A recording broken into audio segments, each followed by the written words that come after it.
மறுபடியும் நான் ஆண்டவர்கிட்ட என்னை தாழ்த்தி, ஆண்டவரே இந்த ஒரு வாய்ப்பு கொடுங்க, நான் மீண்டுமாய் உங்கள் அன்பு பெருசுன்றதை நான் என்ன பண்ணுறேன், நினைக்கிறேன். நீங்கள் என்ன சொல்கிறீங்களோ அந்த காரியத்தை விடுறதுக்கு நான் எப்படி இருக்கிறேன்னா ஆயத்தமாக இருக்கேன், ரெடியாக இருக்கிறேன். நான் சொல்லுகிறேன், அப்போ என்னை ஆசீர்வதித்து என்னை பெருக பண்ணினார். எப்போ உங்களை ஆசீர்வதித்து பெருக பண்ணுவார்? என்னுடையதெல்லாம் உன்னுடையதுன்னு எப்போ சொல்லுவாருன்னா, முதல்ல அவரோட இருக்க உங்களுக்கு ஒரு பிரியம் இருக்கணும். அது இல்லாமல் ஆசீர்வாதத்தை கேட்காதீங்க, குறைஞ்சு போய்வீங்க. இந்த குறைவுக்கு காரணம் எதுன்னு நினைக்கிறீங்க?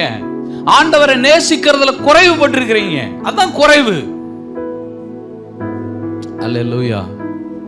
ஆமா, கவனம் பாருங்க. எல்லா தேவனுடைய பிள்ளைகளும் அவங்க உயர்ந்த நிலையில இருந்தாலும், தாவீது மிகப்பெரிய அரசன், ஆனா என்ன பண்றான் தெரியுங்களா? அவரோடு கூட இருக்க உறவுல எப்போதும் இருக்கிறான். தானியேல் பெரிய அதிகாரி, ஆனா யாரோட இருக்கிறான்? சத்தமா சொல்லுங்க, யார் கூட இருந்தாங்க? அவங்கள தீக்கு நடுவுல தூக்கி எறிஞ்சாலும் அவர்களோட தேவன் இருந்தார். ஏன் போக மாட்டேன்ட்டாரு? எந்த இடத்துல யாரை விட்டு கொடுக்க மாட்டோம், அப்பாவை விட்டு கொடுக்க மாட்டோம்.